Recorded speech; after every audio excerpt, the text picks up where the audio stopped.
Salut à tous, bienvenue sur Crafting Athletes. Je suis toujours avec Sacha. Salut à tous.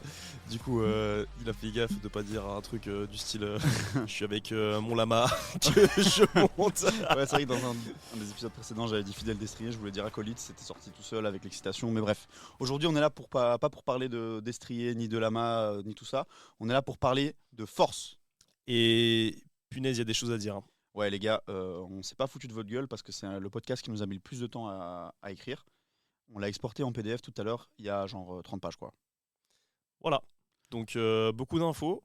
On va essayer de synthétiser ça au mieux et faire en sorte d'utiliser des termes qui soient compréhensibles aussi Ouais. par tout le monde. Bah, c'est un petit peu aussi ça les valeurs du podcast, hein, C'est ça, c'est exactement ça, ouais. de faire véhiculer des informations, mais de la façon la plus simple possible, quoi. Ouais, on se dit qu'au fur et à mesure des podcasts, on va essayer d'être de plus en plus précis. Mais aujourd'hui, vu que vous vous en doutez, il y a une bonne trentaine de pages. Si on rentre à fond dans le détail, ça risque d'être long et peut-être chiant aussi pour vous. Donc, voilà, je viens couper l'écoute de ce podcast pendant une petite trentaine de secondes. C'est juste une brève info pour vous dire qu'en fait, on va vous inviter sérieusement à vous abonner à notre newsletter du podcast. Pourquoi? Vous allez recevoir un mail chaque fois qu'un podcast se sort, donc plus ou moins toutes les 2 semaines. Mais surtout, très important, dans ce mail-là, on va vous apporter un maximum de valeur. Ça veut dire qu'on va venir apporter des compléments d'information au podcast qu'on vous a envoyé. Et surtout, les gars, pour le podcast 4, donc qui est sur la force, qui nous a pris vraiment énormément de temps à écrire, on vous sort le PDF gratuitement, donc il sera disponible dans le mail de la newsletter. Plus ou moins une trentaine de pages avec théorie, pratique, méthode et principes des entraînements des différentes qualités de force. Donc vraiment, on s'est dit que c'était de la valeur ajoutée de dingue pour vous. Donc je vous invite vraiment à vous abonner à la newsletter. Donc soit en lien sur nos Instagram, soit bien simplement le lien, on mettra le lien de la newsletter sur le podcast. Comme ça, vous pouvez vous abonner facilement. Et voilà. Bonne écoute. Donc du coup, on parle de force aujourd'hui. On s'était dit comme titre du podcast, on voulait mettre, enfin on a mis la force, entre parenthèses, ou plutôt les forces, c'est quoi? Parce que nous, en fait, on s'est rendu compte qu'en préparation physique, en coaching, quand on parle de force, les gens ils imaginent tout de suite force max. Mais en fait, c'est pas du tout vrai. Il y a différents types de force. On est sur de la force max, force relative, force endurance, etc. Mais bon, Sacha va vous en parler juste après. Moi, le point dont je veux parler ici, c'est faut savoir que tout est une question de force. Donc on s'est déjà aussi rendu compte qu'en préparation physique, il y a pas mal de sportifs qui sont un petit peu fainéants quant au travail de force, hein, ils ont peut-être peur de se blesser, peur de devenir lent. Donc voilà, alors que c'est pas vraiment le plus bénéfique pour eux, je pense. Mais on va commencer par les bases. Et donc, du coup, comme je l'ai dit, pour le grand public, la force, c'est la force max, mais on sait que c'est qu'une seule partie du spectre. Donc la définition de la force, c'est toute cause capable de déformer un corps, d'en modifier l'état de repos ou de mouvement. Donc la cause, dans notre cas ici, c'est la contraction musculaire qui est génératrice de force. Donc en fait, à tout moment de la journée, on va pouvoir exercer de l'effort. Donc ça veut dire qu'à ce moment-là, si imaginons que je marche dans un couloir, eh ben, j'exerce de la force pour pouvoir avancer. Et donc là, on est bien d'accord qu'on n'est pas sur une thématique de force maximale, etc. Donc il faut bien savoir que à tout moment, on exerce de la force, donc, ou même de la puissance aussi, hein, parce que cette force est corrélée à une certaine vitesse. Et donc, on sait aussi que dans la littérature, on a une opposition des qualités de force et de vitesse. J.B. Mourin, qui nous cite ça, parce qu'on sait qu'il y a du coup une opposition de la force et de la vitesse, mais comme je l'ai dit juste avant, on exerce toujours une certaine force à une certaine vitesse. Et donc J.B. Morin nous parle du sprint, et donc il dit que sprinter, c'est faire de l'accélération. Donc on vient faire interagir du mécanique avec de la production de force et du technique. Donc le sprint, c'est faire interagir de la production de force et un mouvement technique. Donc en Alors fait, pour ceux qui ne savent pas, hein, JB Morin, du coup, c'est un chercheur qui a publié des papiers en lien avec la puissance, la vitesse et donc la force. Et qui a permis de créer des protocoles aussi pour pouvoir tester des gens sur leur profil, voir quel type de profil ils ont pour pouvoir travailler plus sur un spectre en particulier de la force-vitesse. Donc comme Alexandre vous a expliqué juste avant, on a vraiment en fait une sorte de, je dirais pas un continuum, mais plutôt, comme on a dit, un spectre avec deux opposés qui sont la vitesse et la force. Et en fait, au final, cette force, on va la retrouver un peu partout, mhm, mais à différentes vitesses. Donc on peut avoir, comme dans le cas d'un sprint, par exemple, une force qui va être effectuée à haute vitesse, mhm. ou comme dans le cas, par exemple, d'un squat très lourd, une force qui va être effectuée à basse vitesse. Pour vous donner un ordre d'idée, par exemple, sur un sprint, on est sur 100 millièmes de seconde en termes de contraction musculaire, quoi. Donc c'est extrêmement rapide. Mais voilà, en fait, JB Morin est très très connu parce qu'il justement il a permis à tous les préparateurs physiques de pouvoir faire des méthodes de testing qui normalement ne se font qu'en laboratoire, etc. Enfin, c'est pas lui qui a monté les applications, mais c'est lui qui a créé la formule, qui a découlé vers deux applications qui ont permis de justement individualiser permettre au grand public de faire des profils force vitesse, c'est ce qui est très très crucial. Mais ça, on en reviendra un petit peu après. Mais donc en fait, dans le cas du sprint, être fort, ça dépend surtout du contexte de vitesse. Donc il faut savoir que être fort à basse vitesse, c'est pas corrélé à être fort à haute vitesse. Donc pour être un bon sprinter, il faut être extrêmement fort à vitesse élevée. Pour être un bon deadlifter, il faut être extrêmement fort à vitesse basse. Donc là, on voit que déjà la notion de force, elle s'exprime dans des contextes de vitesse qui sont tout à fait différents. Et donc du coup, en préparation physique, le point qu'on veut développer, c'est que dans la préparation physique, tout est une question de force et de type de contraction, mais aussi de vitesse de contraction. Voilà, donc on va parler un petit peu des différents types de force là maintenant. Donc on a, comme expliqué, on a différents types de régimes de contraction, on a aussi différents types de forces qui vont être exprimés. Donc on n'a pas seulement la force maximale, hein, comme on a tendance à le garder en tête à chaque fois qu'on voit une personne soulever une charge. Ou simplement qu'on parle de force. Hein. Ou simplement qu'on parle de force. Mais on va quand même commencer par celle-ci, comme ça on pourra bien partir de celle-là et faire la différence entre toutes. Donc la force maximale, c'est quoi ? C'est l'expression maximale du muscle à générer une tension suite à une stimulation nerveuse.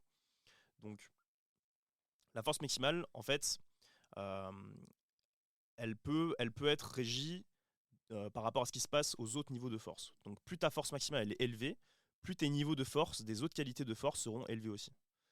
En fait, cette notion de force peut aussi être ramenée au poids du corps, et on parle alors de force relative. Donc si on prend l'exemple d'une personne qui fait 80 kg et une autre personne qui fait 60 kg, si ces deux personnes soulèvent la même charge, eh ben on pourra parler de force relative, euh, par rapport à laquelle la personne de 60 kg aura plus de force en fait relative que la personne de 80 kg. Ça. La force relative, en fait, c'est relativement au poids de corps. Ouais, c'est ramené au poids de corps. Donc ça, c'est pour la force max. Ensuite, on a la force vitesse, ou bien la vitesse force, comme vous voulez. Et donc là, on a justement ce continuum dont on a déjà parlé, de zone force-vitesse à dominante de force ou de vitesse en fonction du pourcentage de charge. Ça. Donc, par rapport au pourcentage du RM, donc là, de répétition maximale, donc ce qu'on peut soulever une seule fois, on va exprimer différents niveaux de force à différentes vitesses. C'est ça. Donc si je prends par exemple mon RM, ce que je peux soulever qu'une seule fois, je vais développer une vitesse qui sera beaucoup moins rapide que si j'avais pris par exemple un 10 RM, une charge que je peux soulever 10 fois. Ça. En anglais, ils parlent de force-vitesse, vitesse-force, donc ils disent soit strength-speed ou speed-strength, speed-strength en fonction de ce qui est travaillé, quoi. En fonction de ce qui est mis en avant, mais tu vois, ils mettent bien en avant que il y a certains niveaux de force pour certains niveaux de vitesse, mais c'est une dominante qui prend le dessus, quoi. Ouais, c'est ça.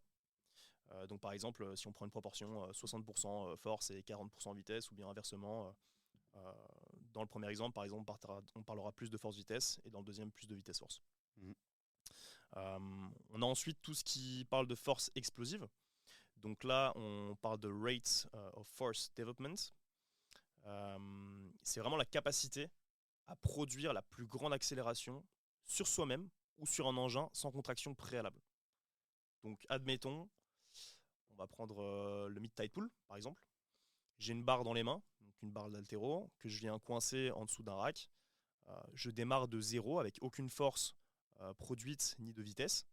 Et en un coup, je viens exploser la rep que je peux faire en allant chercher un maximum de force le plus rapidement possible. Donc en fait, on a déjà parlé d'explosivité dans un dernier podcast avec dans Alex. la FAQ1, tout à fait. Et on avait fait la différence entre force explosive, ou plutôt explosivité et puissance.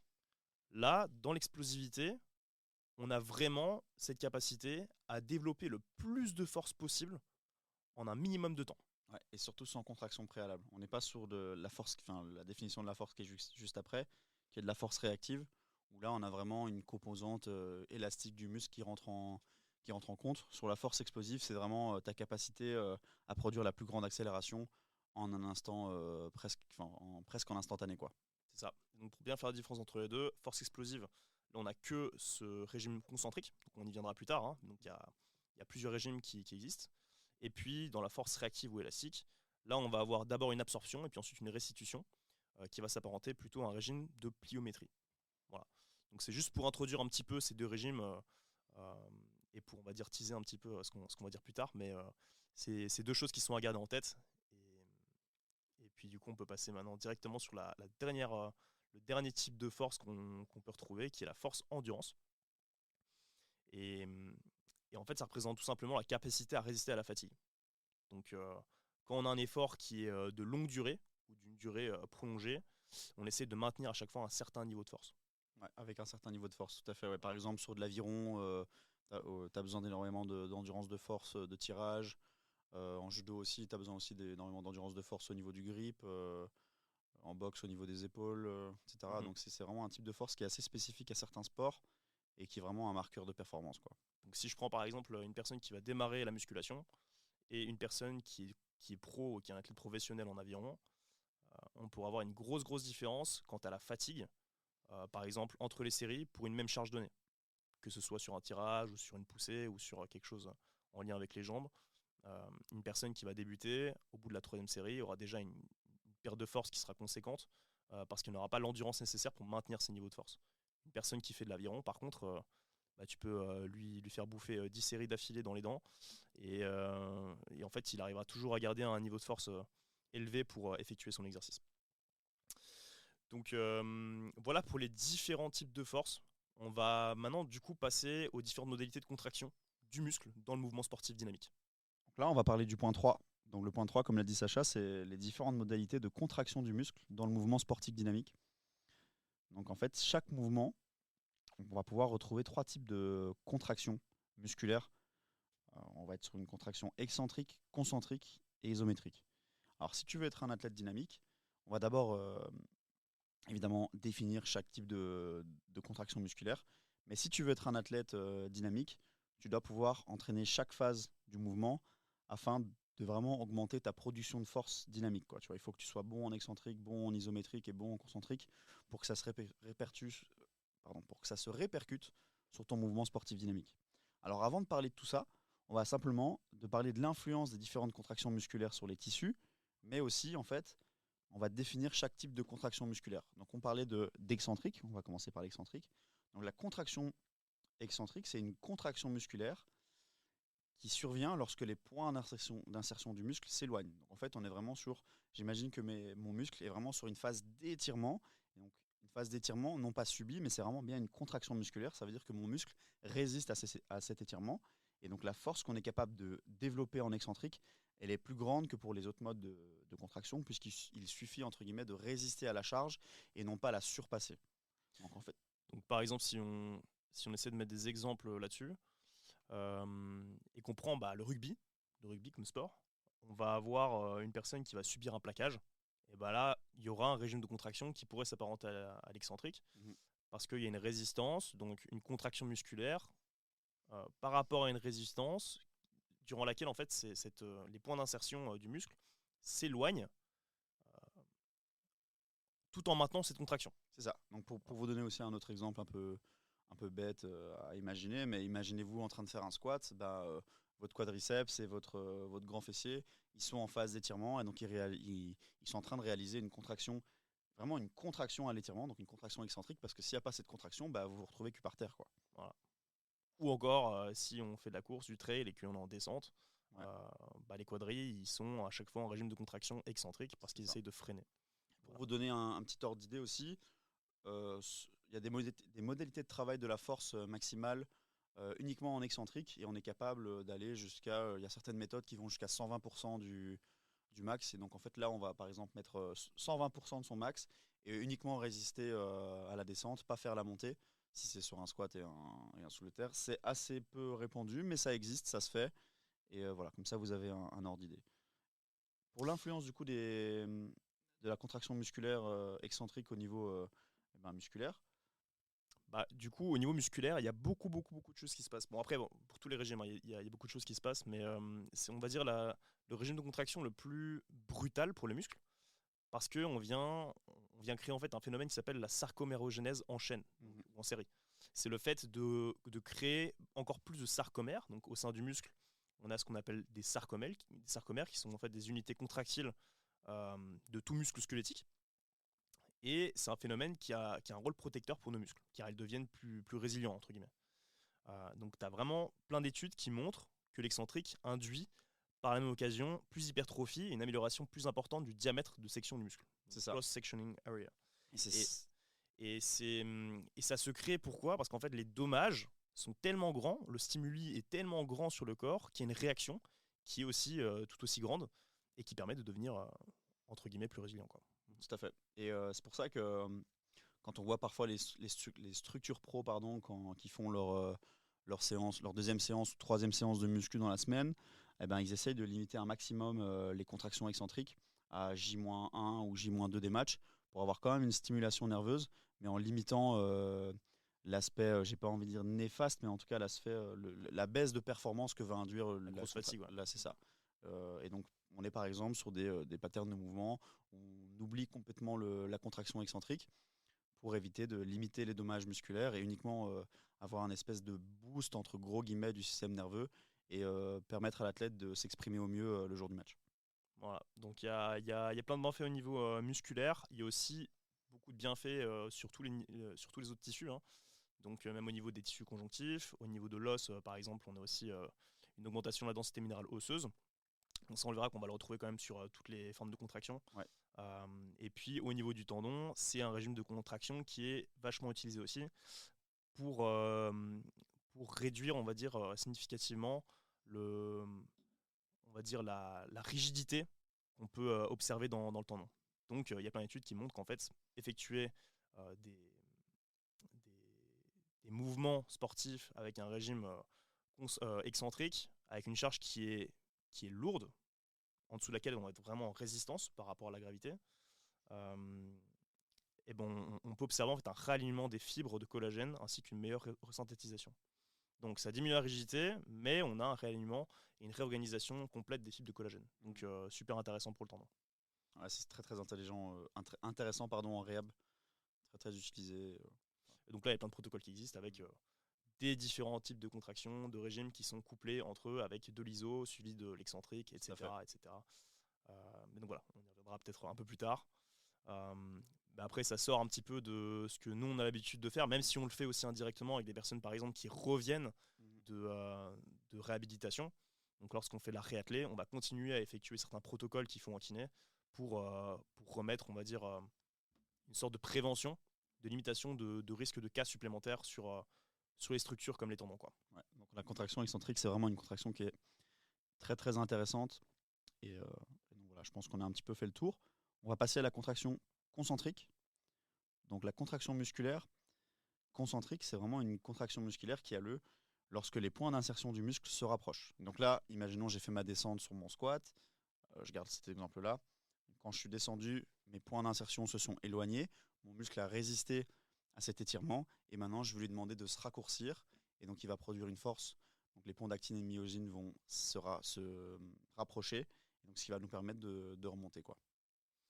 Voilà, c'est ça. Donc là, on est après la descente, on est sur la montée, on a une contraction musculaire où les fibres se rapprochent, ce qui fait qu'on peut revenir vers la position initiale dans laquelle on a commencé, c'est-à-dire debout.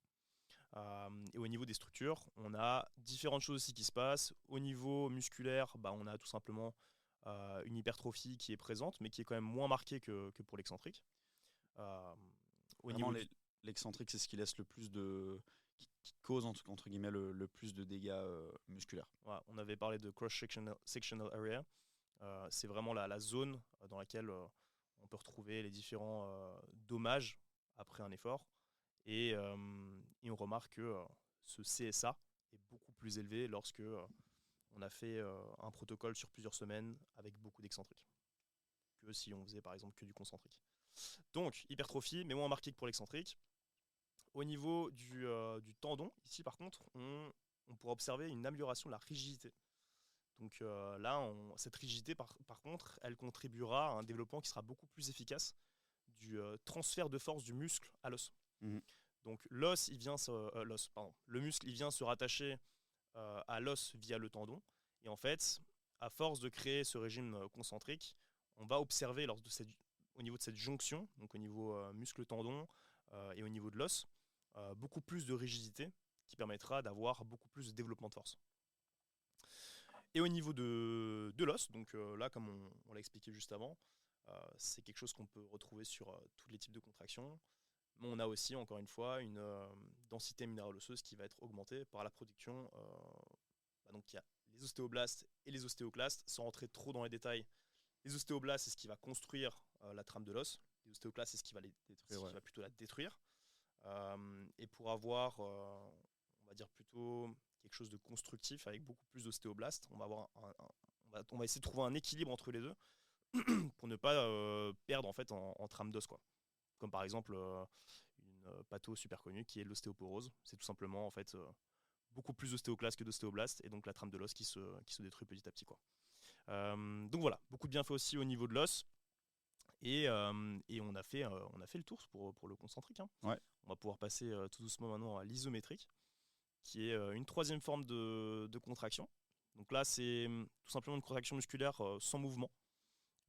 Donc là, il n'y a pas de rapprochement ni d'écartement des points d'insertion du muscle. C'est ça. Et donc là, pour faire un petit parallèle toujours sur le squat, comme ça on garde la même image, eh ben imaginons que sur le squat, à un moment dans la montée ou dans la descente, on vous demande de ne plus bouger. Si vos quadriceps et vos fessiers ne se contractent pas, même chose, vous vous retrouvez cul par terre. Et donc du coup, on est vraiment sur une contraction qui a lieu sans mouvement en fait, des articulations. Et c'est ce qui nous permet de maintenir souvent une position. Alors en termes d'hypertrophie, on ne retrouve pas vraiment d'amélioration. Euh, Même si les adaptations sont parfois présentes, mais ce qui est très très intéressant au niveau de l'isométrique, c'est qu'on va pouvoir avoir des adaptations au niveau de l'angulation qui est travaillée. Ça veut dire que si je travaille, imaginons à 90 degrés de flexion de hanche sur mon squat, eh ben, je vais avoir majoritairement des adaptations qui vont se créer autour de cet angle-là. Donc ça, c'est très intéressant à savoir aussi. Ça peut être intéressant à travailler lorsqu'on a un point faible dans un certain mouvement. En fait, c'est simple, c'est passer plus de temps dans la zone dans laquelle on est faible. Et donc, c'est très intéressant la contraction isométrique pour ce genre de travail. C'est aussi très intéressant en réhab et en réathlé. Parce en préparation physique, en effet, c'est intéressant parce qu'on va travailler dans les zones dans lesquelles on est faible, mais on va devenir aussi plus résilient dans ces zones-là. Mhm. En réhabilitation, lorsqu'il y a une dégradation au niveau d'un tissu en particulier, on va essayer de travailler à chaque fois dans l'amplitude dans laquelle il y a cette dégradation. Donc par exemple, si je prends tout simplement une tendinopathie patellaire, on va essayer de travailler dans l'amplitude dans laquelle on peut retrouver la tendinopathie. Après, il y a différentes sortes de tendinopathie, sans rentrer dans les détails. Et pour la préparation, du coup, préparation physique, c'est exactement la même chose. Si t'es pas fort du tout en bas de ton squat, par exemple les deep squats, si c'est vraiment un enfer pour toi, et tu vas essayer de t'améliorer dans cette amplitude-là. Et tu vas peut-être mettre des marqueurs, comme par exemple les security bars au niveau du rack, qu'on va mettre de chaque côté, pour pouvoir être bloqué lors de la remontée du mouvement, et essayer de travailler en isométrie dans cette amplitude-là, quoi. Tout à fait. Donc comme expliqué juste avant, en réhab c'est vachement utilisé aussi. Au niveau du tendon, il y a beaucoup d'adaptations qui se font de façon positive. Augmentation de la vascularité, augmentation à chaque fois du nombre de fibres de collagène qu'on peut essayer de produire dans ces amplitudes-là. Et puis au niveau de l'os, là on a encore une fois aussi des bonnes adaptations qui se font observer par rapport à la densité minérale osseuse. Voilà, on a fini pour ces différents régimes de contraction qui étaient assez longs. On essaie de pas trop bourrer le crâne non plus avec plein de théories. C'est ça, parce qu'on pourrait rentrer dans le détail, etc. Mais on essaye d'en parler d'un point de vue global et pour que vous compreniez, que vous puissiez suivre et que ça reste agréable pour vous, quoi. Alors là, on vous a surtout parlé des types de contractions et on vous a surtout fait le lien, en fait, au niveau de l'influence des différentes contractions musculaires sur les tissus. Maintenant, on va essayer de vous parler vraiment du titre du chapitre. Ça veut dire que les différentes modalités de contraction du muscle dans le mouvement sportif dynamique. Donc on va essayer vraiment de faire un lien et intégrer tout ça dans un mouvement dynamique. Alors, on va commencer par la contraction excentrique. Comme on l'a dit juste avant, une contraction excentrique, elle correspond à une contraction musculaire lorsque les points d'insertion de celui-ci s'éloignent. Donc chaque mouvement dynamique, donc imaginons qu'on prenne un saut. On va prendre un CMJ. Donc un CMJ, c'est un counter movement jump. Je commence debout, je réalise un squat dynamique et je vais devoir sauter tout de suite derrière. Donc chaque mouvement sportif dynamique, il va commencer par une contraction excentrique.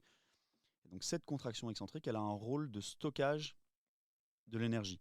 Donc en fait, on va pouvoir venir stocker l'énergie de la descente pour pouvoir venir la restituer ensuite sur la montée. Et donc ce stockage et restitution d'énergie, on va appeler ça cycle d'étirement raccourcissement, ou en anglais c'est le SSC, c'est le Stretch Shortening Cycle. Donc ce cycle étirement-raccourcissement, il va être régulé par des capteurs d'étirement qu'on appelle les appareils tendineux de Golgi, etc., qui vont venir s'activer à l'étirement pour inhiber les actions musculaires dans un rôle protecteur en fait. Donc c'est vraiment des mécanorécepteurs qui sont très sensibles à l'étirement du muscle. Et donc si on passe pas de temps en excentrique ou à réaliser ce genre de mouvements, au début on va pas pouvoir exprimer notre plein potentiel parce qu'il faut savoir que certaines études parlent de 40% de réduction de force à cause en gros des appareils de Golgi qui sont vraiment ils sont là dans un rôle protecteur pour pas qu'il y ait de blessures, etc. Mais pour la performance sportive, il faut qu'on aille dépasser nos limites, il faut qu'on soit capable d'absorber et restituer plus de force, pardon. Et donc c'est très important. Donc l'appareil de Golgi en fait, on prend le stretch shortening cycle, on enlève le réflexe de l'appareil de Golgi, et ben cette petite équation entre guillemets, elle nous donne la production de force. Donc ça veut dire que si on a un stretch reflex qui marche très très bien, mais un appareil de Golgi qui est très sensible à cette réaction-là, et ben on va avoir une production de force qui est moyenne, quoi. Du coup, on a vraiment ces différentes phases de contraction qui sont super importantes, notre devoir, c'est de bien les développer, on va dire, chacune de façon indépendante, au niveau excentrique, isométrique aussi, parce que sans une bonne isométrie, on ne pourra pas repartir de plus belle ensuite pour développer cette phase concentrique. Ouais. Donc voilà, il y a tout qui fonctionne en même temps, et le but, c'est d'être le plus fort dans tous ces régimes de contraction, quoi. On vous a mis des graphes dans l'article si jamais. Ouais. Vous pouvez aller jeter un œil pendant qu'on vous parle, par exemple, durant ce podcast. Vous pouvez toujours aller jeter un œil. En fait, c'est une sorte d'e-book, hein, entre guillemets. On va mettre ça à disposition pour vous tous si vous êtes curieux. Donc, comme l'a dit Alexandre plus tôt, c'est vraiment un PDF de plus de 35. Je crois qu'il fait 39 pages entre ici. Il fait 29, mais quand tu exportes avec les vidéos, il y a plus, mais il n'y aura pas les vidéos dans l'e-book, mais allez, 30 pages, quoi. Voilà. Donc, une trentaine de pages uniquement sur la force pour mieux la comprendre. Comment l'intégrer aussi dans ses entraînements, parce que vous verrez qu'il y a aussi des protocoles tout à la fin. Donc tout ça, c'est gratuit, on vous le donne. Il suffit de cliquer du coup sur le lien qu'on va mettre en description. Et puis vous pouvez le recevoir d'ici peu pour pouvoir le feuilleter un petit peu et vous intéresser un peu plus à la force. Yes. Alors du coup, on va prendre l'exemple que vous ayez le PDF devant vous. Et donc en fait, dans l'illustration, on voit clairement que l'athlète développé et l'athlète qui n'est pas développé, il a clairement il a vraiment une contraction excentrique sur sa phase de descente. Là où l'athlète qui n'est pas développé, qui n'a pas l'habitude, on peut voir que la contraction excentrique, elle n'a pas lieu, quoi. Et donc, imaginons que je sois très très mauvais en excentrique et que je sois incapable d'utiliser cette force excentrique avant cette accumulation élastique du muscle. Donc on parle vraiment d'absorption-restitution. Et bien si j'ai pas eu de phase d'absorption, je peux pas avoir de phase de restitution. En fait, comme Sacha en a parlé tout à l'heure, il y a vraiment la force réactive et il y a la force élastique. Et c'est deux choses différentes. Ça veut dire que du coup, on est plus fort en force élastique si on a l'habitude de la travailler, parce qu'on est vraiment sur une qualité musculaire, une qualité absorption-restitution de force.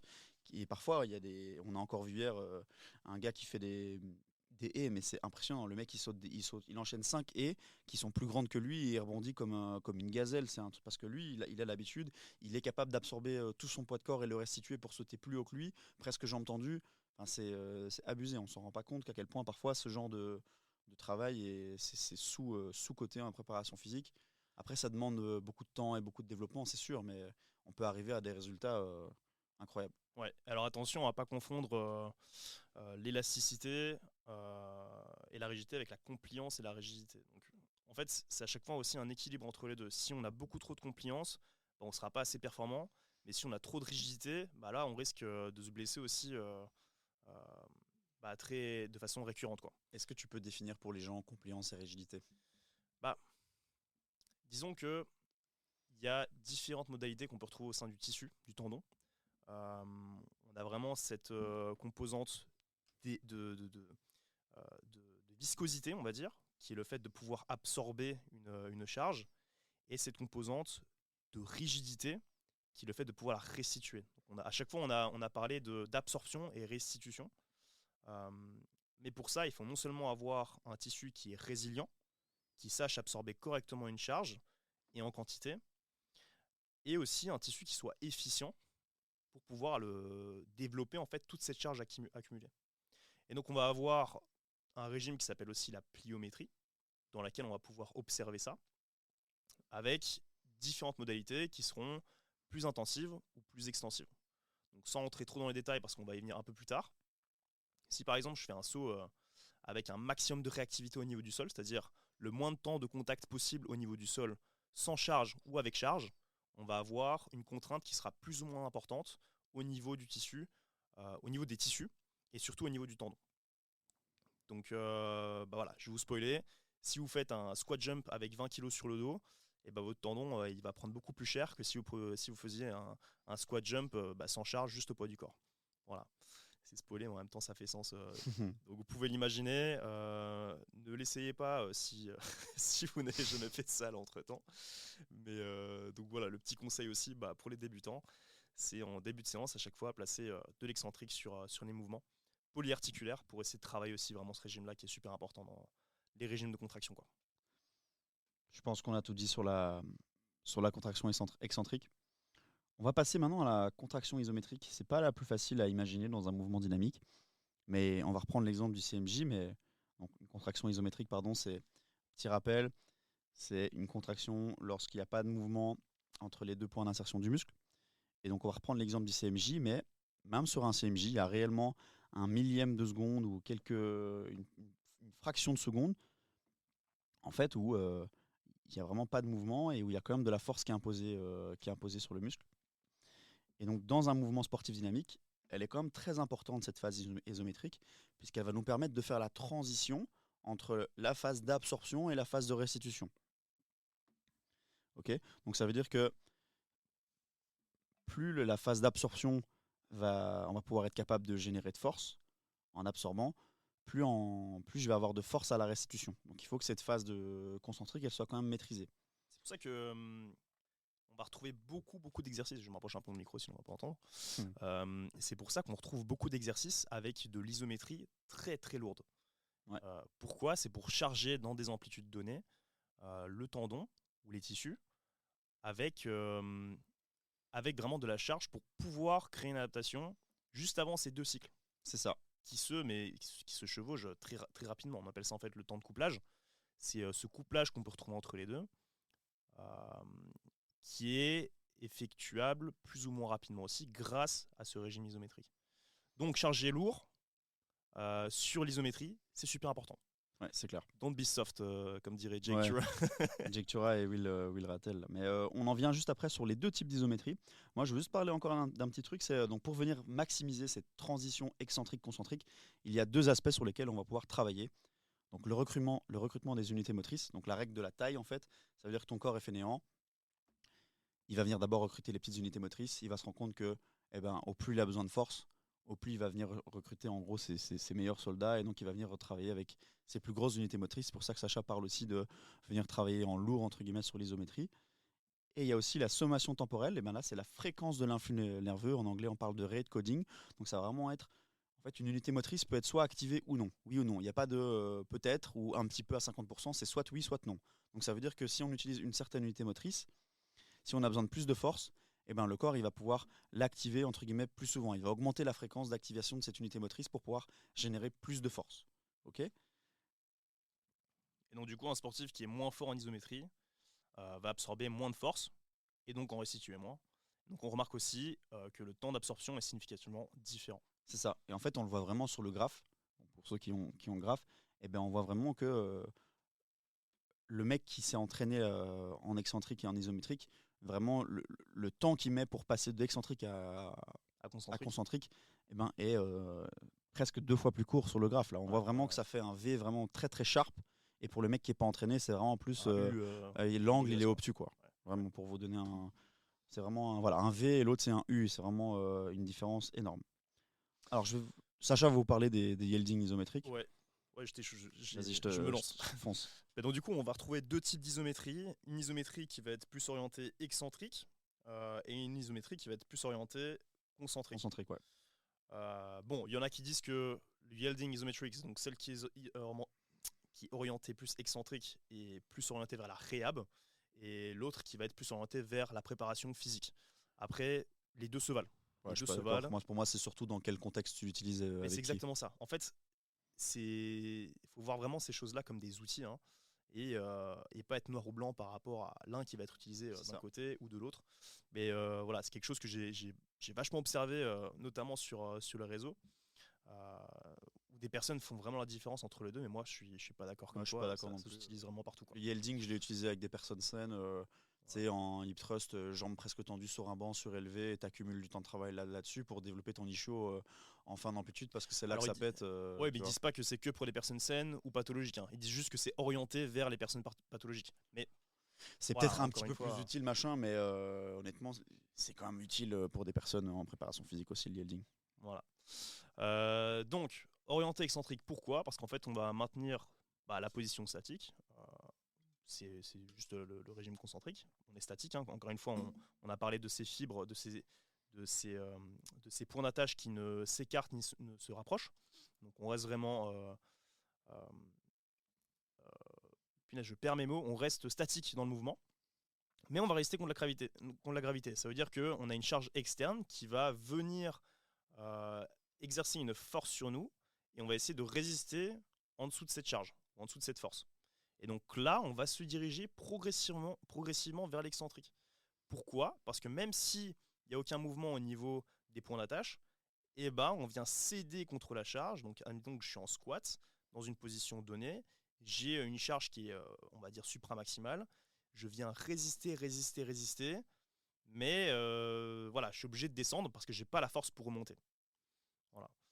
Euh, et en fait, on n'est même pas encore sur une charge supramaximale, En on fait, ouais. est proche du 100%. Sur le yielding, on a quand même une espèce de tension d'étirement malgré le fait que les points d'insertion ne bougent pas.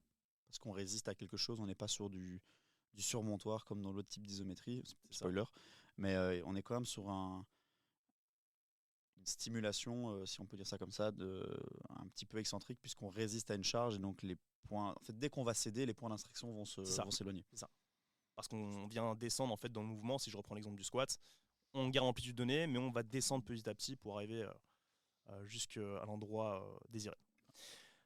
Donc, on a un effet qui est analgésique, on a une augmentation de la tolérance des tissus, et c'est un effort qui est sous-maximal.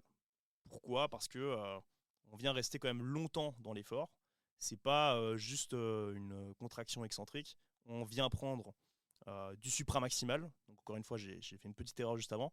On va pas être en supramaximal parce qu'on va essayer de résister quand même en dessous de la charge. Donc on va garder quand même une tolérance au niveau des charges utilisées. Mais donc c'est un effort qui est sous-maximal.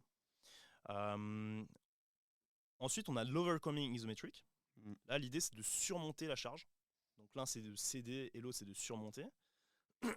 Donc, on va venir pousser face à une résistance impossible à déplacer. C'est donc une isométrie à dominante concentrique. Tout à fait. Simple exemple. Parce que là, le but, c'est d'essayer de surpasser cette Voilà. résistance. Et donc, imaginons qu'on y arrive, les points d'insertion vont se rapprocher, ou en tout cas, on essaye de rapprocher les points d'insertion, quoi. C'est ça. Mais voilà, c'est impossible parce qu'en fait, la charge ne va pas bouger. C'est ça. Donc, en fait, vous mettez une barre sous les taquets d'un squat, donc c'est impossible de bouger les taquets. Sauf si vous les cassez, ou bien vous poussez un mur, donc le truc impossible. Et donc c'est vraiment, on est sur une grosse stimulation du système nerveux. Là où, avec les yielding isométriques, on est plus sur une stimulation des tissus. Ouais, exactement. Exactement. Évidemment, l'intention, elle est maximale. Et c'est ça qui va vraiment faire une grosse différence au niveau nerveux. Euh, Parce qu'on va vraiment créer une intention et du coup un influx nerveux qui sera beaucoup plus grand. Ouais. Et on peut jouer, ce qui est cool avec l'isométrie, que ce soit en yielding ou en overcoming, on peut jouer avec l'angulation. Tu peux demander de faire l'overcoming isométrique en bas de ton squat ou bien presque en haut de ton squat en fonction du type de séance que tu veux faire, en fonction peut-être que si tu veux coupler ça à des bondissements, avec des bondissements qui vont demander plus d'amplitude, et ben, tu demandes à ton sportif de descendre plus bas ou bien plus haut si c'est des... Donc il y a vraiment beaucoup de choses à faire avec ça et c'est un peu sous-utilisé en préparation physique, je trouve. Ouais, c'est Même vrai. parfois, on n'y pense peut-être pas forcément, alors que ça pourrait être sympa. Mhm. Mais je trouve que c'est un outil vraiment chouette à utiliser. Surtout qu'on sait qu'en fait, tu peux travailler ta force, mais sans avec les overcoming. Tu peux travailler ta force, mais mais sans avoir de grosse fatigue derrière, quoi. Ouais, c'est clair. C'est clair. Mais voilà, je crois que en termes généraux, dans la prépa physique, on est toujours un peu trop soft sur l'isométrie. Ouais. Après, voilà, si tu. J'ai pas eu l'occasion, je pense pas non plus que tu aies déjà eu l'occasion ou la chance de pouvoir coacher un élite. Mais dans l'élite de l'élite, là par contre, on va retrouver quand même pas mal d'isométrie chargée ou bien de l'overcoming, où on vient vraiment développer un maximum de puissance avec un maximum d'intention, quoi. Ouais, mais j'ai eu des personnes qui s'entraînent en bi-quotidien, etc. Mais c'est vrai que c'est un truc qui est un petit peu plus élite, c'est qui demande quand même des années d'entraînement, etc. Ça demande de l'expérience, quoi. Là, on est sûr et certain. Je pense qu'on a bouclé du coup la contraction isométrique. On passe à la concentrique. Donc, rappel, la contraction musculaire concentrique, c'est une contraction où les points d'insertion du muscle vont venir se rapprocher. Donc, on vous a parlé d'absorption. On vous a parlé aussi du temps qu'il faut pour passer de l'absorption à la restitution. Mais là, maintenant, on est vraiment sur la restitution. Donc, l'efficacité de la phase concentrique sur des mouvements dynamiques, eh ben, ça résulte en la capacité de transfert d'énergie des différentes contractions. Donc, ça veut dire qu'on va passer d'une contraction excentrique à une contraction isométrique qui dure un bref instant, et ensuite vient la contraction concentrique. Donc en fait, la partie concentrique, c'est le sommet de l'iceberg, c'est ce qu'on va voir. Ça veut dire que ça va être la hauteur de saut sur le CMJ, mais il ne faut pas oublier les autres régimes de contraction et tout ce qui s'est passé avant. Quand on prend une plateforme de force et qu'on analyse un CMJ, on voit clairement les différentes phases, et on voit que les mecs qui sont le plus haut, c'est aussi les mecs qui sont capables d'absorber le plus d'énergie et de passer de la contraction excentrique à concentrique le plus vite possible. Et donc la partie concentrique, elle va demander beaucoup de synchronisation et de coordination des unités motrices. Et donc le but de l'entraînement en concentrique, c'est de maximiser la coordination inter et intramusculaire, améliorer le recrutement des unités motrices et maximiser la production de force. Il faut aussi pas oublier l'intention de l'effort, ça veut dire qu'à chaque fois qu'on fait un CMJ, le but c'est d'aller le plus haut possible à chaque fois, etc. Voilà, Ok. on se rappelle les principes de l'entraînement Mhm. qui parlaient aussi de l'intention, qui est super importante dans un effort, en fonction de ce qu'on veut travailler. Je, Donc être précis sur ce qu'on veut travailler, mais être précis aussi sur comment est-ce qu'on travaille. Voilà. je vais juste refaire un petit point du coup sur la coordination inter et intramusculaire. La coordination intermusculaire, c'est la coordination des différents muscles pour qu'ils se coordonnent ensemble. Et la coordination intramusculaire, c'est la coordination des différentes unités motrices au sein du même muscle. Voilà. Ça, on a fait un petit topo là-dessus et tout est good. Donc, on va refaire un petit peu un point sur l'expression de force maximale, mais cette fois-ci sur la relation tension-longueur. Donc, on sait qu'on est plus fort en milieu d'amplitude que dans les fins d'amplitude. C'est-à-dire que si par exemple je prends un curl biceps, je vais être moins fort lorsque j'ai le bras tendu en démarrant le mouvement que si je suis au milieu du mouvement. Donc ça, c'est une règle qui est immuable. On est toujours plus fort au milieu de l'amplitude de mouvement que sur les extrémités. Donc si on prend un graphe avec une relation force et longueur des fibres musculaires au niveau du mouvement sportif ou mouvement de musculation, on va avoir une espèce de courbe en cloche. Donc tout au début du graphe, lorsque on est proche de 0 en force, et du coup, lorsqu'on est proche de 0 et quand on est au début du mouvement, on va vraiment avoir le début de cette courbe qui va monter euh, petit à petit, graduellement, jusqu'à atteindre une force un peu plus grande lorsqu'on se trouve vraiment au milieu de la contraction musculaire. Ensuite, ça redescend pour retrouver des niveaux de force qui sont beaucoup plus bas lorsqu'on arrive vraiment à la fin en fait de la longueur des fibres musculaires. Donc voilà, tout ça pour dire que ce qui est important aussi à développer, c'est la force dans les fins d'amplitude. Les fins d'amplitude sont hyper importantes en termes de prévention de blessures, ou en tout cas de limitation de risque de blessure. Donc non seulement travailler et soyez fort dans les milieux d'amplitude, continuez à les bosser, c'est très très bien, mais s'il vous plaît, soyez fort aussi dans les fins d'amplitude, c'est indispensable, surtout si vous avez des sports où il y a des forces qui sont exercées en fin d'amplitude, comme le lancer du javelot, comme même en rugby, lorsque je viens rattraper quelqu'un en plaquage qui se trouve à ma droite ou à ma gauche et que je viens tendre le bras au maximum. Si on veut éviter de se faire une déchirure au grand pectoral, on va essayer de bosser sur, par exemple, la fin d'amplitude d'un butterfly bench press ou juste avec une barre, avec une amplitude plus grande sur du développé couché avec haltère, par exemple. Donc voilà, c'est un exemple. Soyez fort sur les fins d'amplitude, c'est important. Et du coup, on a fini un petit peu sur sur la description des différents types de force, sur les différentes intentions qu'on peut y trouver, et que ce soit du coup au milieu d'un mouvement ou sur les fins d'amplitude aux extrémités. Donc en fait, sur cette relation tension-longueur, on pourrait résumer ça en plus ou moins une phrase. Donc si un sarcomère est trop étiré, bah, il y aura un chevauchement insuffisant des myofilaments, et du coup, on aura moins de force qui pourra être produite parce que les ponts d'actine-myosine vont être un peu trop étirés pour pouvoir produire leur force maximale. Et donc, à l'inverse, si le muscle est trop contracté, le potentiel de contraction supplémentaire, il sera réduit, ce qui réduit à son tour la qualité de la force qui sera produite. Donc en fait, en résumé, on sait qu'il y a une longueur idéale pour un sarcomère. Voilà, en théorie, je vous invite à lire le petit paragraphe en plus dans le PDF. Maintenant, moi, je voulais vous parler aussi du diamètre de section qui joue un rôle très très important pour la force musculaire. Il y a un grand homme qui nous a dit que more muscle, more strength. C'est Dimitri Klokov, pour ceux qui ne connaissent pas, c'est un haltérophile russe, un grand malade, un mec très très connu. Je crois qu'il a été champion du monde, voilà, enfin il est très très connu, extrêmement fort. Il y a des vidéos de lui où je crois qu'il s'entraînait plus, enfin il compétitait plus, mais il fait un arraché à 200 en pause. Donc il pose 200 en dessous des genoux pour vous donner un ordre d'idée et il vient l'arracher au-dessus de la tête, bras tendu, voilà. Donc le bel animal. Donc en fait, moi je suis d'accord avec cette phrase parce que en fait plus on a de diamètre de section du muscle qui sera grand, plus en fait on va pouvoir venir produire de la force. Après c'est plus de muscles, plus de potentiel de force. Après si on n'entraîne pas notre système nerveux, euh, c'est un potentiel de force, c'est pas forcément une règle qui est vraie tout de suite. Il faut aussi entraîner son système nerveux. Mais voilà, on sait aussi que le débutant devient plus fort en début. Donc prenez un débutant en salle de musculation, on sait qu'il va lui falloir 6 à 8 semaines pour avoir des gains en masse musculaire, donc en hypertrophie. Parce qu'en fait, majoritairement, ce qu'il va avoir comme adaptation, eh bien, c'est une adaptation nerveuse. Donc on sait qu'il faut un certain temps avant de pouvoir avoir une certaine adaptation en hypertrophie. Et donc, très important ici, on va aussi vous faire un petit point sur pourquoi en fait développer votre force maximale. On en a déjà un petit peu parlé, mais là on va vraiment vous faire un petit peu le listing. Eh ben, la force maximale va te permettre d'avoir une meilleure explosivité, une meilleure puissance. Comme l'a dit Sacha, en fait, le fait d'améliorer le haut de ta pyramide en force max, parce que c'est vraiment ça, la force maximale, c'est le haut de la pyramide, eh bien, on va pouvoir exprimer des pourcentages du coup plus élevés. Donc, imaginons si j'ai un max à 100 kg ou à 200 kg, eh bien mon 60% d'un RM, eh bien, il sera 2 fois plus élevé. Et donc mon endurance de force, elle sera 2 fois plus élevée. Je vais produire 2 fois plus de force à ces pourcentages-là. On sait aussi que améliorer sa force maximale pour des coureurs et des trailers, ça améliore l'économie de course. Parce qu'ils vont être capables D'avoir beaucoup plus d'efficience mécanique et plus de force durant leur course, quoi.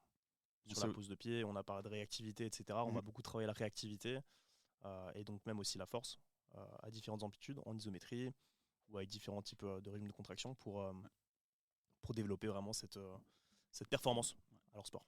Et pour eux, c'est intéressant de faire certains cycles de force à l'année, peut-être plutôt éloignés des compétitions, pour pouvoir travailler tout ça, quoi. On sait aussi que l'amélioration de la force maximale, ça va permettre d'avoir une meilleure stabilité de certaines articulations. Tout simplement parce qu'on aura développé en fait la mobilité. Donc on sait que la mobilité est entre guillemets un passeport pour la stabilité. Et si tu n'es pas mobile, eh ben, tu n'es pas stable. Voilà.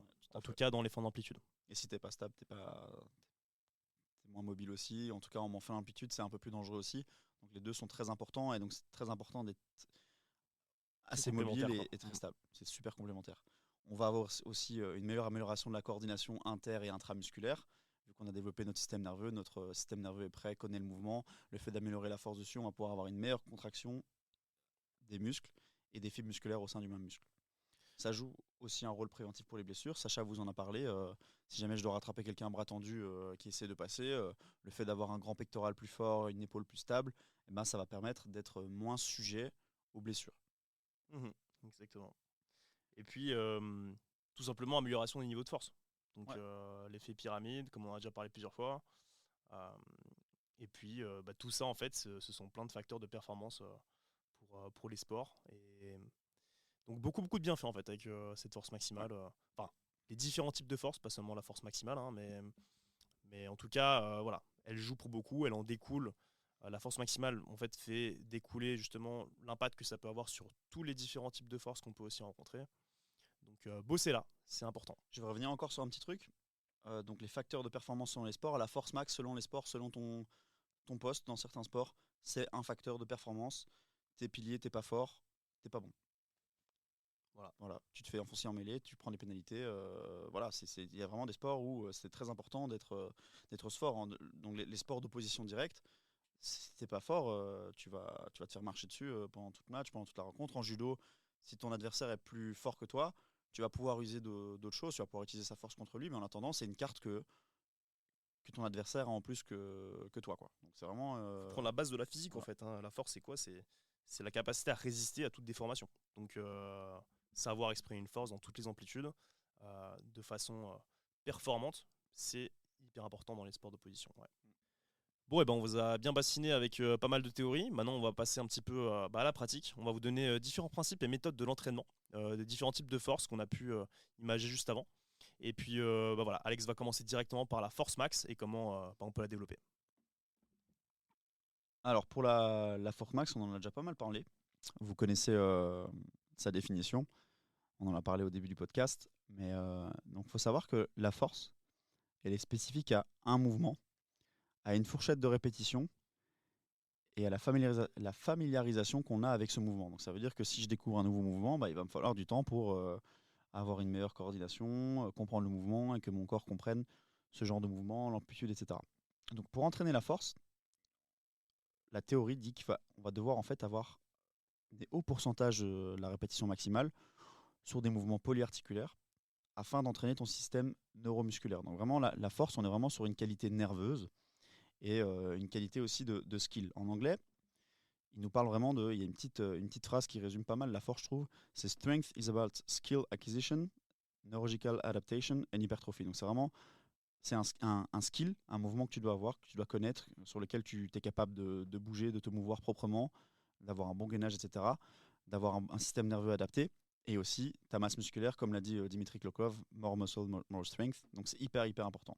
Mais donc, en théorie, pour travailler ta force, tu dois avoir travaillé à des hauts pourcentages d'un RM sur des mouvements polyarticulaires afin de stimuler ton système neuromusculaire. Pourquoi?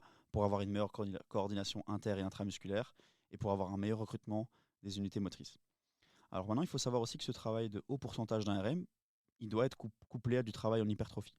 Ça veut dire que plus tu es musclé, plus tu as une augmentation de la cross-sectional area, donc de l'aire de section du muscle. Donc un diamètre de section plus grand, il va te permettre au fait au muscle d'exprimer plus de force. Donc maintenant ici, moi je vais te parler de quelques méthodes du développement de la force max, une fois qu'on a vu maintenant comment on travaille en théorie. En gros, en théorie, tu dois être bon sur le mouvement, tu dois avoir un bon système nerveux sur ce mouvement-là. Comment? Eh ben, en soulevant plus lourd, en travaillant à des hauts pourcentages de ta charge maximale et en étant plus musclé. Alors il y a quelques méthodes qui sont assez répandues. On va vous parler du 5x5. Donc c'est une méthode très connue, 5 séries de 5 répétitions sur des mouvements polyarticulaires. Le principe de ce programme consiste à monter en force petit à petit en montant de charge très progressivement. Il faudra commencer à un certain pourcentage de 5 RM, y ajouter 2 kg pour le membre sup et 5 pour le membre inférieur chaque semaine. En général, on commence à 70%.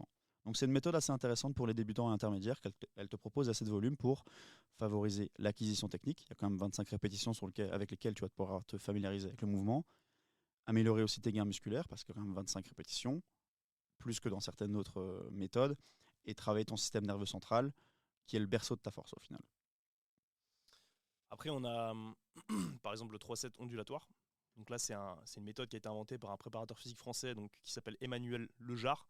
Il a créé plusieurs méthodes. Donc là, c'est plutôt une méthode qui va se baser sur une périodisation. Donc ça va se jouer sur plusieurs semaines.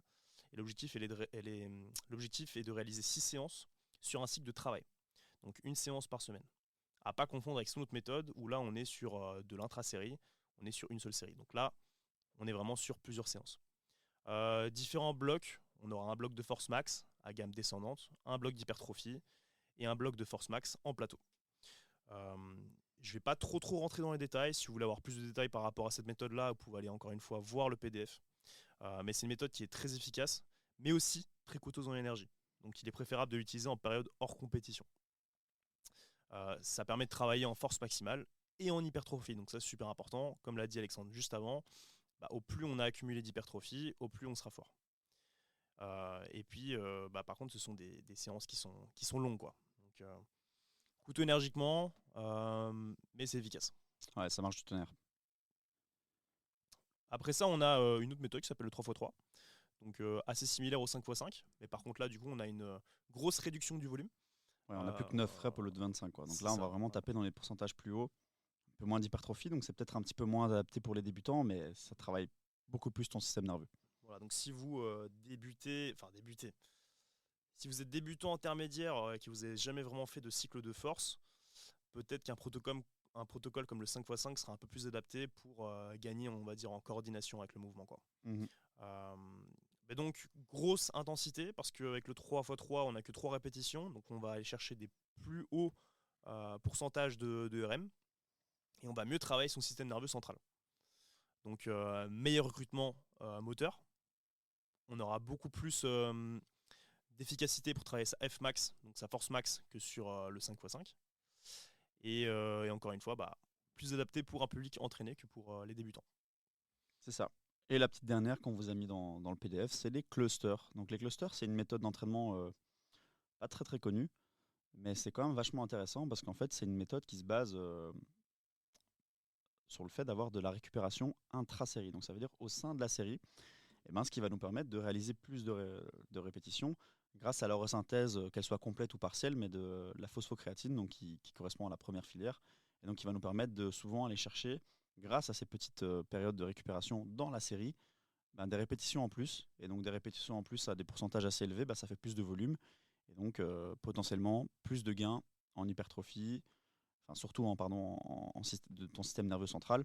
Et donc généralement, en fait, ce qui se passe, c'est qu'on va venir aller chercher plus de répétitions, et donc on va venir prendre un certain pourcentage avec lequel on serait capable de réaliser, imaginons que 4 répétitions normalement d'affilée, mais avec le fait que je suis capable, que je prends en fait de la récupération dans ma série, je vais pouvoir faire plus de reps. Donc imaginons que au lieu de faire 5 reps d'un coup, je vais venir faire 3 reps, marquer une pause de 30 secondes, reposer la barre, 2 reps, reposer la barre à nouveau 20 à 30 secondes, et à nouveau faire 2 reps. Et donc ce qui fait qu'on accumule plus de répétitions par série, et donc généralement on a des gains qui sont améliorés. Attention, le repos intra-série, en général, il ne dépasse pas les 30 secondes. Et puis passer en dessous des 10 secondes, ça devient court pour régénérer un petit peu l'ATP. Mais donc voilà, c'est super intéressant effectivement pour travailler à des hauts niveaux de force avec un plus gros volume dans une même série, quoi. On a fait le point du coup sur la force max. C'est ça. Et comment la développer. On va parler de la force explosive. Yes, force explosive, qui est beaucoup plus représentative par rapport à ce qu'on peut trouver à chaque fois dans les sports, sur le terrain. L'explosivité est vachement présente tout le temps, à chaque fois. C'est celui qui sera le plus explosif en général qui aura le dernier mot et qui pourra arriver à ses fins. Donc pour refaire un tout petit tour sur la théorie, on se rappelle, donc la force explosive, c'est la capacité à exprimer un maximum de force en un minimum de temps, sans contraction préalable. Donc je démarre des starting blocks, j'envoie du pâté et donc c'est la force explosive qui est imagée. Donc on va essayer de reproduire le plus grand RFD possible, donc le Rate of Force Development. Et donc on sait encore une fois que la force maximale elle joue un grand rôle dans l'expression de la force explosive. Et c'est pour ça que dans les méthodes qu'on va vous présenter, certaines ont aussi une influence sur la force maximale. Donc, pour s'entraîner en force explosive, il faut s'entraîner à générer des vitesses les plus hautes possibles à certains niveaux de force. Il faut donc vouloir s'entraîner avec la plus grande intention de vitesse possible, même si c'est lourd. Ça veut dire que si je fais du bench ou du squat, même si c'est super chargé, je crée toujours cette intention pour développer un maximum de vitesse. C'est super important. Encore une fois, c'est pas parce qu'on fait de la force max que c'est que de la force. Il y aura aussi une petite composante de vitesse. Et cette composante-là, c'est en général celle qui est la plus dure à s'imaginer en tête parce qu'on pense directement charge lourde, donc vitesse lente. Mais ça ne veut pas dire qu'il n'y a pas de vitesse. Donc l'intention y est développer un maximum de vitesse. C'est ça, vitesse maximale possible. Ouais. Donc, on va avoir quelques différentes méthodes de développement en force explosive. On a la méthode bulgare classique ou la méthode par contraste. Et donc ça consiste à se faire succéder 2 mouvements en lourd léger. Donc 30 secondes de récup entre l'enchaînement des 2 pourcentages avec 3 minutes de récup entre les séries pour 3 séries par exemple. Donc admettons Je fais une série lourde au squat. Je vais effectuer mes 3 reps à 80-90% de mon RM, avec toujours cette intention de vitesse maximale. Je vais prendre ensuite ces 30 secondes de récupération avant d'enchaîner sur 5 reps avec 30 à 50% de mon RM. Donc là, vous voyez que c'est beaucoup plus léger. Et donc, on a toujours aussi cette intention de vitesse maximale. Mais pour développer les deux extrémités, on va dire, du spectre force-vitesse, on va développer le spectre, par exemple, tout à droite, où on va vraiment avoir cette composante de force maximale, pardon, et le spectre tout à gauche, où on va plus se diriger vers de la force exprimée à haute vitesse. Donc, méthode bulgare classique. Après, on a la méthode bulgare complexe. Donc là, c'est le même principe que la méthode juste avant, mais en plus complexe. On rajoute ici un pourcentage intermédiaire. Donc avant, on était passé de 80-90% à 40-50%. Là, en fait, on va de 30 à 50%. Ici, on va mettre l'accent sur une intention intermédiaire qui sera à 50% du RM. Donc 2 reps à 90%. Ensuite, 5 reps, par exemple, à 50%. Et après, on met l'intention sur un RM qui sera beaucoup plus bas, donc 5 reps à 30%. Après ça, on va avoir un autre protocole que le petit Alex va présenter, statodynamique. Ouais, donc le statodynamique, en fait, c'est une méthode qui consiste à réaliser une pause au sein d'un mouvement, du coup, afin de couper la composante élastique du muscle et exprimer du coup de la force sans assistance, sans cette assistance élastique. Et donc, c'est en fait vraiment pour travailler la force explosive, hein, c'est vraiment le but. Et donc, on est plus sur des intensités à 50-70% du max, et vraiment sur plus ou moins 5 répétitions. Mais vraiment, le but de cet exercice, c'est vraiment de faire une pause dans le mouvement, s'arrêter, afin de pouvoir démarrer le plus vite possible et exprimer la plus grande force possible le plus rapidement possible, quoi. Ok. Ensuite, il y a aussi une autre méthode qui s'appelle la méthode complex training. Donc, c'est un entraînement qui consiste à enchaîner un exercice de force sur un mouvement polyarticulaire avec un mouvement pliométrique sur le même pattern de mouvement. Donc là, en fait, on va un petit peu combiner la force explosive avec la force réactive. Donc c'est une méthode qui peut marcher aussi en force élastique. Donc par exemple, je vous donne un exemple, mais c'est j'enchaîne avec un 3x3 en développé couché à 90%, toujours avec l'intention de la plus grande vitesse maximale, avec des push-ups pliométriques sur step où j'essaie d'avoir la meilleure qualité de rebond avec un 3x6 par exemple. C'est souvent des exercices de force combinés à des exercices de poids de corps. On peut avoir, et là on va mettre un petit peu l'accent sur les travaux de JB Morin, qui image le fait qu'on peut avoir 2 athlètes qui vont produire tous les deux une puissance, okay, mais qui ne seront pas la même en termes de niveau de force et de niveau de vitesse. Et donc là, on a le profilage force-vitesse qui nous permettra d'identifier, on va dire, les qualités, soit en force ou en vitesse, à développer pour un athlète donné. Donc là, on va vraiment individualiser ce travail de développement de force-vitesse et d'explosivité. Donc prendre par exemple tous ces protocoles, mais travailler un peu plus en force ou un peu plus en vitesse, en fonction de la personne qu'on a en face de nous. Avant-dernier type de force élastique, force réactive. Donc la force réactive, elle va être définie comme la capacité à réagir rapidement à des contraintes imposées tout en perdant le moins d'énergie possible. On en a beaucoup parlé dans les points avant. Mais donc vraiment, petit rappel, c'est contrairement à la force explosive, on ne démarre pas de zéro. Donc il y a des forces préalables excentriques qui vont rentrer en jeu. Et on est vraiment sur ce principe d'absorption-restitution. Et cette force réactive, elle est influencée par différents facteurs.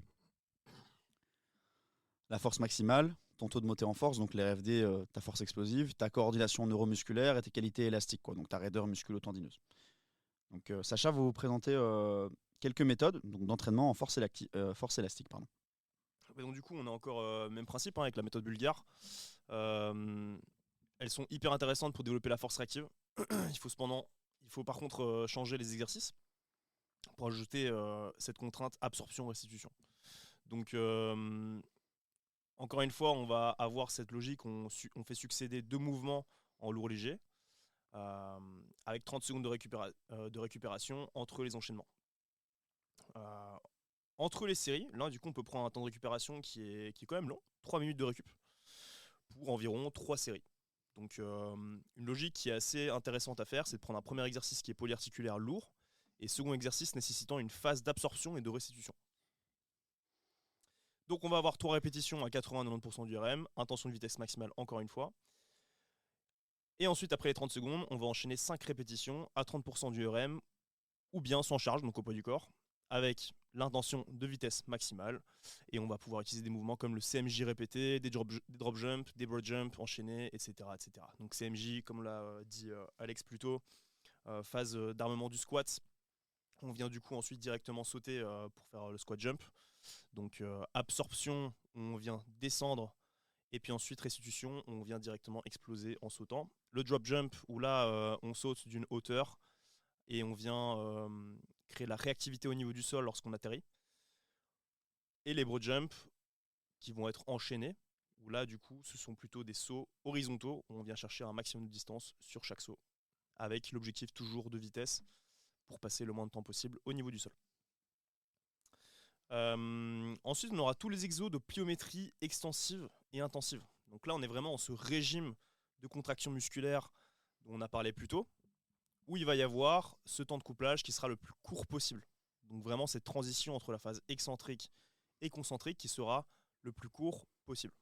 On vient vraiment jouer sur tes qualités élastiques de raideur musculo-tendineuse.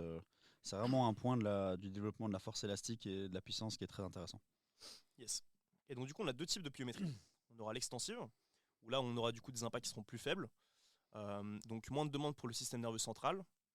Et là, du coup, on pourra utiliser un plus gros volume d'entraînement. Parce que l'intensité sera moindre, contrairement du coup à l'intensive, où là, on aura des hauts impacts. On aura une grosse demande du système nerveux central et on va retrouver du coup des hautes intensités et donc plus petit volume. Hyper important, la pliométrie, elle doit se faire de façon progressive. Pourquoi ? Parce qu'en fait, elle impose de grandes contraintes sur les tissus. Donc il faut commencer par de la pliométrie extensive pour que le corps il puisse s'adapter et puis ensuite se diriger vers de l'intensive progressivement. Il y a quelques recommandations de nombre de sauts à effectuer par semaine qu'on peut retrouver dans certains papiers. Alex, est-ce que tu as une idée un petit peu du nombre de sauts, par exemple, qu'on peut retrouver sur une séance et si on transforme ça du coup, sur un volume total hebdomadaire, à quoi ça pourrait ressembler ? J'ai pas mal de sources, mais c'est des nombres de sauts qui varient très progressivement. Enfin, qui varient de papier en papier, aussi en fonction du public que les préparateurs physiques ont, en fonction de si c'est aussi pendant la saison, etc. Donc on ne vous donnera pas ici de recommandations de sauts par semaine. On vous mettra un papier assez global dans le PDF de ce podcast. Comme ça, vous pourriez y accéder. Mais moi, vraiment, la chose que je vais pouvoir recommander, c'est allez-y très progressivement, écoutez bien les signaux que vous donne votre corps et commencez bien par l'extensive, histoire de vous créer une bonne base de travail. Et puis petit à petit se diriger vers l'intensive et faire attention à ne pas avoir trop de volume sur de la plio intensive, quoi. Donc pensez bien, extensive pour avoir du volume et pas trop d'intensité. Donc on ne cherche pas spécialement la qualité, mais plutôt un nombre de sauts qu'on va faire en conséquence, de façon conséquente. Et puis à l'inverse, du coup, de l'intensive où là on vient chercher plutôt la qualité et là les temps de récupération seront hyper importants entre les différentes séries. On passe à la force endurante. Ouais, c'est parti.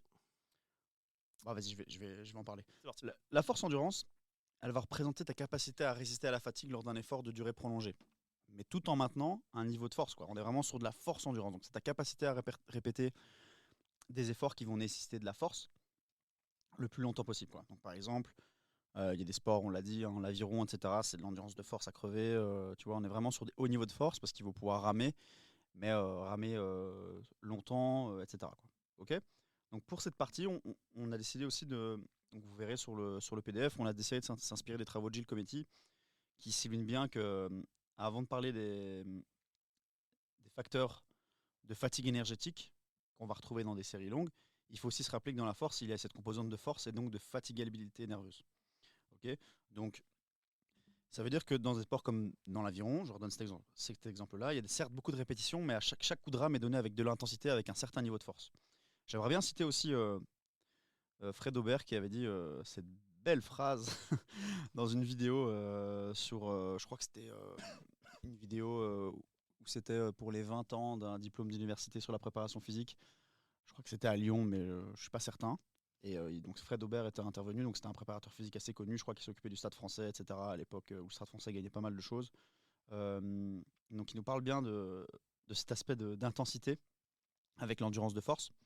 Donc il avait dit que si tu fais pas de la force maximale avant de faire de l'endurance de force, bah, tu fais de l'endurance de force de merde. Tu vois, il l'avait clairement dit, ça m'avait marqué, je me souviens.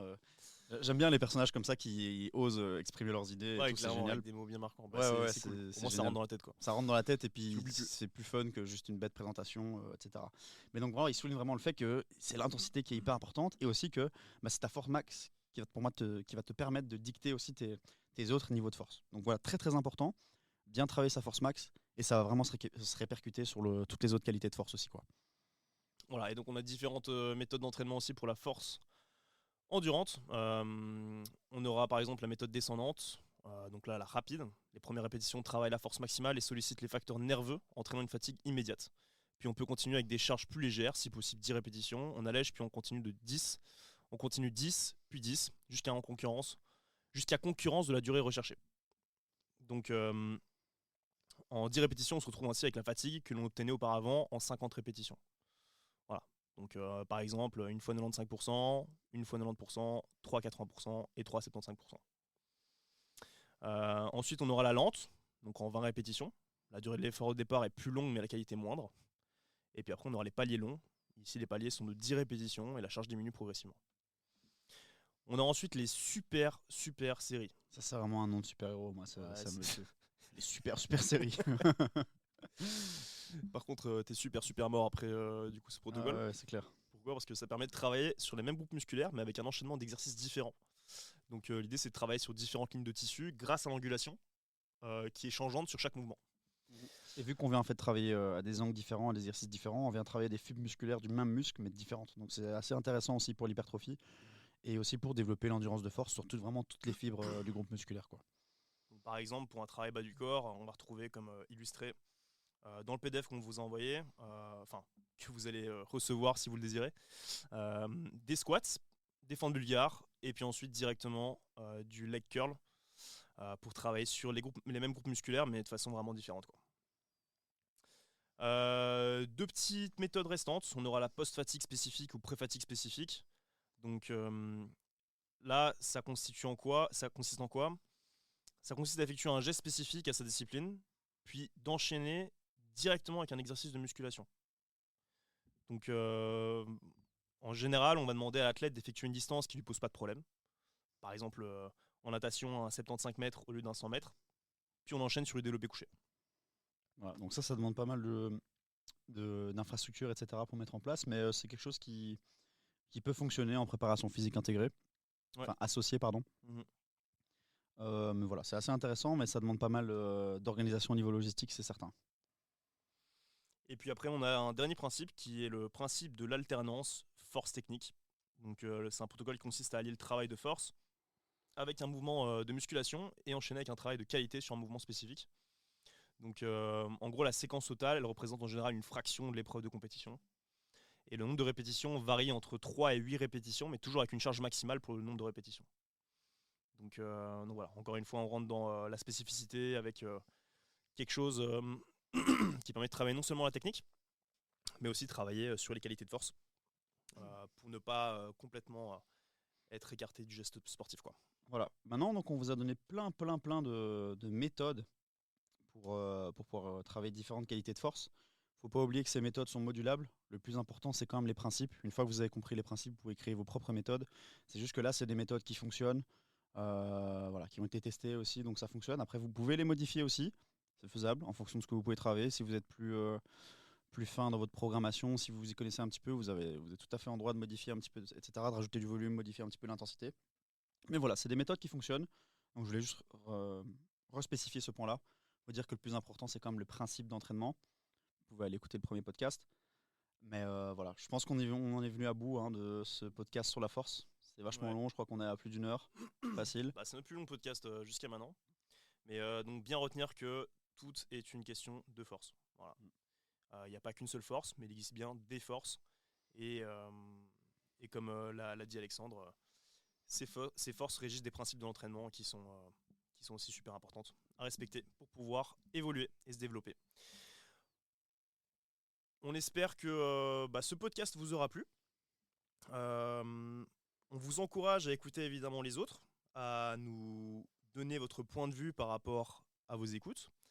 N'hésitez pas à nous poser des questions lorsque on le propose, lorsqu'on vous met des FAQ, lorsqu'on vous met du coup des stories pour stories avec poser des questions. Voilà, des formulaires à remplir pour poser des questions. Ça nous faut aussi un petit peu plus de contenu à vous proposer et plus en lien aussi avec la demande de notre public. Donc voilà. On vous dit à la prochaine pour... Juste un petit truc les gars, n'oubliez pas, si vous voulez avoir accès à tout le PDF avec tous les schémas et surtout toutes les méthodes dont on vous a parlé, n'hésitez pas à vous abonner à notre newsletter, on vous enverra tout ça par mail.